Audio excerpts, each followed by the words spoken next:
Hello, welcome to my second book review. It's been about a week since my last one, and I completed this book.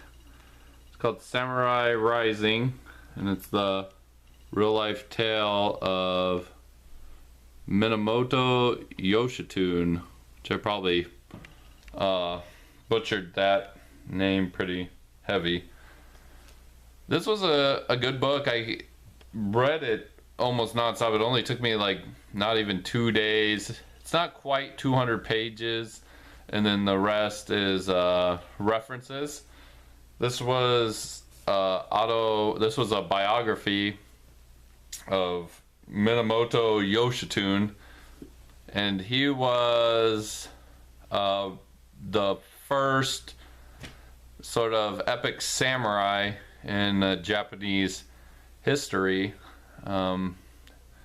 It started out in like about 1100. His dad was like a general for the emperor, and after this big war, his dad, I'm just gonna call him Minamoto Senior, thought he was gonna get lands and a title from this emperor, and the emperor kind of slighted him and didn't give him lands and a title.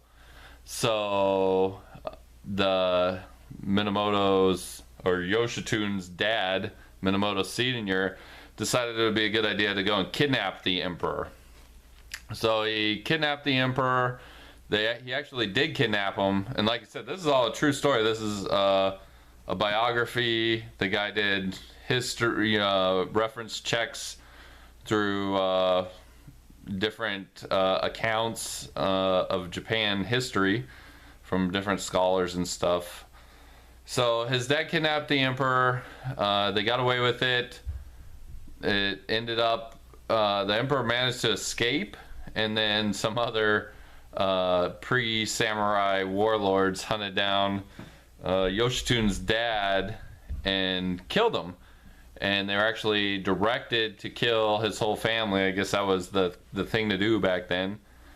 So the samurais and the emperor killed most of his family, and they let Yoshitsune live because he was the son, like an illegitimate son or something, and he was only like 1 year old. So they actually took pity on him and let him live. And they also let Yoshitsune's brother live also, which he was like 14 at the time, but he wasn't really a samurai, so they let him go too. And his brother's name starts with a Y too. It's hard to pronounce. So Yoshitsune got sent to a monastery, and he trained as a monk, and he was a warrior, got trained as like a warrior monk. And eventually the emperor decided that it would probably be a good idea to kill him also, but he found out and he escaped, and he went to live with another wealthy lord in the north who trained him to be a samurai. And during this time, his half-brother was recruiting men and getting trained up, and his half-brother declared war on the dominant family that was working with the emperor at the time. So Yoshitsune left that rich lord, joined his half-brother, and his half-brother didn't do a whole lot. He fought in like one battle, and Yoshitsune and his other half-brother, and his name starts with a K, they went on this just epic win streak where they had all these daring battles. And at one point Yoshitsune flanked his enemies and rode down this steep cliff, and at another point he like sailed during a storm and surprised these enemies on an island and defeated them and tricked them into thinking that they had more men. And so he won this epic sea battle, and just a lot of, he had just like a ton of adventures.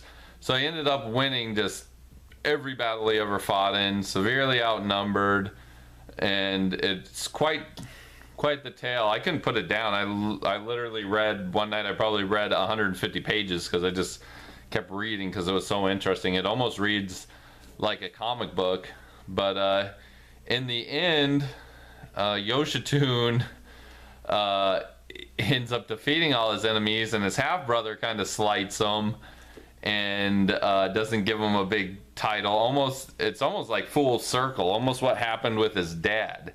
But now it was the half brother slighting the brother, and Yoshitsune was actually pretty okay with it. But then a bunch of people sort of slandered him, and his brother thought it would be better to kill him. So then the second part of the book is the adventures of Yoshitsune trying to survive all these attempts on his life by his brother, who is now the first shogun in Japan. His brother became the first shogun, and every samurai in Japan is trying to hunt down Yoshitsune, and him and this small band of sort of misfits going across the country trying to survive. And it's the second part's about him trying to survive. And I won't really spoil it at the end, but it did have a pretty sad ending. So Samurai Rising by Pamela S.Turner, and like I said too, it had some pretty cool animation, cool illustrations in it to go along with the story too. I enjoyed them. It's probably 10, but they were really well done. They were like watercolored pictures. It was very informative about that time in Japan's history, and I'd give this book 4 out of 5 stars. So if you're interested in samurais or history or a good adventure book, I'd recommend you check it out. Samurai Rising.